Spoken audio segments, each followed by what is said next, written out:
James Madison was the fourth person to hold the office of President of the United States.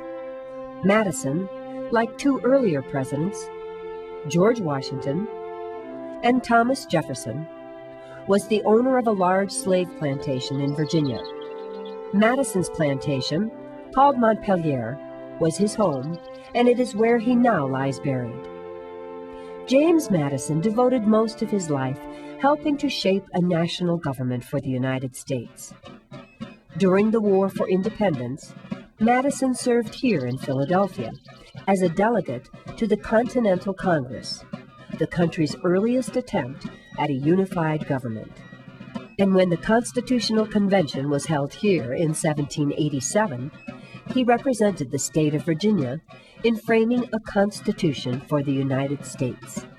In fact, it is because of his enormous contributions to this great document that James Madison is often remembered as the father of the Constitution. Under Thomas Jefferson, Madison served as the Secretary of State. Before that, during the presidency of George Washington, Madison served in the House of Representatives and was largely responsible for drafting the Bill of Rights, the constitutional amendments that guarantee Americans their most basic freedoms.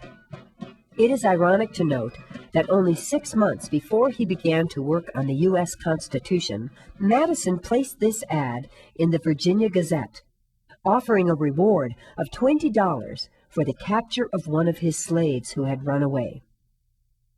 In 1808, the year James Madison was elected president, the importation of slaves was banned in the United States. Under this law, slaves already in the country remained their master's property, but no new slaves could be imported. However, this law was unpopular in the South and was not enforced. Consequently, large numbers of Africans continued to be shipped to southern ports, where they were sold at public slave auctions, such as the one advertised here. When James Madison took over as president in 1809, the United States was in the grip of a 2-year economic downturn created by self-imposed restrictions on trade that forbade American ships from sailing to foreign ports. These restrictions were contained in the Embargo Act of 1807, a law that was intended to punish foreign nations, especially France and Great Britain, for not respecting America's shipping rights by searching U.S. ships, seizing cargo, and forcing American sailors to work for them against their will. This graph, depicting changes in U.S. exports from 1805 to 1812, clearly shows what happened as a result of U.S. trade restrictions. In 1806, American exports were $110 million. But after the passage of the Embargo Act in 1807, exports fell dramatically to only $20 million. Illegal smuggling in 1808 caused exports to increase to about $50 million, but this was still less than half the level of 2 years before. Right after taking office, President Madison acted to loosen the restrictions on trade, restrictions that had caused American ships to sit idle and U.S. goods to pile up in warehouses. So, still hoping to force France and Britain into ending their interference, a new law was enacted that permitted American ships to trade with all foreign nations except for these two. Unfortunately, the new law, called the Non-Intercourse Act, was no more successful at halting British and French interference with American shipping than the Embargo Act had been. Not only that, under the new law, U.S. exports failed to increase, and the nation's economy continued to suffer. In the year 1810, even though the United States was struggling financially, the government decided to embark on the nation's first big public improvement project. This project was the National Road, also known as the Cumberland Road or Great National Pike. By the time it was finished 28 years later, this long gravel-paved highway ran all the way from Cumberland, Maryland, across a corner of Pennsylvania, through Ohio and Indiana, to the town of Vandalia, Illinois. The National Road played a very important role in the history of the United States, for by providing easy access to the lands beyond the Ohio River, it opened up the region to both increased settlement and trade. In fact, during the early years of Madison's presidency, although there were 7 million Americans, only 1 million of them lived west of the Appalachian Mountains. But with the coming of the National Road, the number of Westerners rapidly increased, and as more and more white settlers started to farm Western lands, Native Americans were forced to move to places that had not yet been settled by whites. As work on the National Road was just getting underway in 1811, 2 American Indian brothers, Tecumseh and Tenskwatawa, forged an alliance of native tribes to halt white settlement. Trouble broke out when future U.S. President William Henry Harrison showed up at their village in the Indiana Territory with a force of 1,000 U.S. soldiers and was attacked by Tenskwatawa's warriors. As a result of what came to be called the Battle of Tippecanoe, the Indian allies were defeated, and Harrison became a hero to white Americans. That same year, after a failed slave revolt in the Louisiana Territory, 66 slaves were beheaded, and their heads were staked along the roadways as a warning to others who might have similar ideas about gaining freedom. Meanwhile, far away in the roadless Pacific Northwest, John Jacob Astor established the fur trading outpost of Fort Astoria in the Oregon Territory at the mouth of the Columbia River. Fort Astoria was the very first permanent American settlement on the west coast of North America. In 1812, the year after Fort Astoria was founded, Louisiana was admitted to the Union as the 18th state, and the first state with land west of the Mississippi River. That was also the year a Russian trading company established a small colony on the rocky coast of Northern California. Back then, it was called Fort Rassia. Now it is known simply as Fort Ross. In 1812, California was a Spanish possession that was dotted with large mission settlements and cattle ranches. Russia hoped that by founding a colony in California, it would be able to trade with the Spanish for beef and grain, and at the same time further expand its huge empire. At that time, Russia was making a lot of money in the fur trading business, and it desperately needed food to supply its hunting communities scattered along the icy shores of Alaska, which back then was an overseas territory of Russia. The rugged coast of California also attracted Russia because of its fur-bearing animals. The colonists planned to harvest the valuable pelts of the sea otters that thrive just offshore. So the Russians brought native Alaskan hunters with them to California. In fact, the native Aleuts outnumbered the Russians at the colony by more than 3 to 1.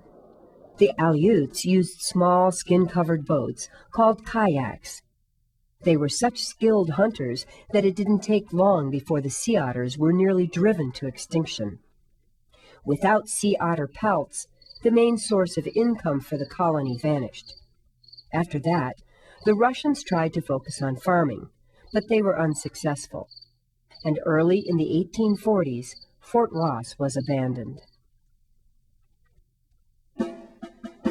In Washington, D.C., in the year 1812, just as Russia was starting its colony in California, a group of congressmen, led by Henry Clay of Kentucky and John C. Calhoun of South Carolina, began to call for war with Great Britain.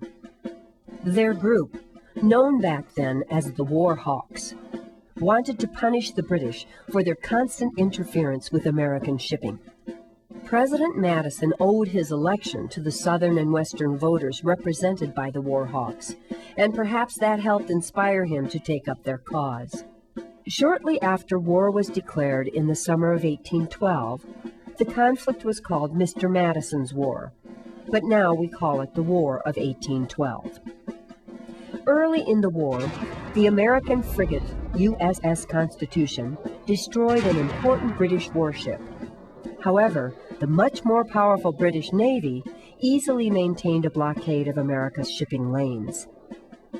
By 1813, the fighting focused on the border with Canada, a land the war hawks hoped to make part of the United States.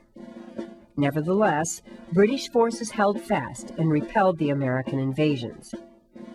Although there was one memorable U.S. success that year, when Oliver Hazard Perry defeated a British fleet on Lake Erie. Meanwhile, far to the west in the Oregon Territory, Britain captured the new American fur trading outpost of Fort Astoria.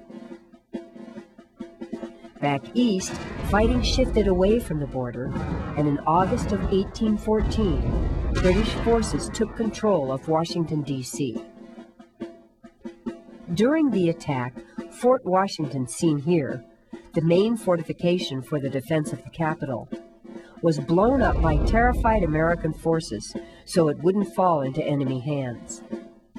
Nevertheless, frightened politicians fled as British troops set fire to the city, burning both the White House and the U.S. Capitol. Then the attackers moved north to take the port city of Baltimore, Maryland, and Fort McHenry that was designed to defend it.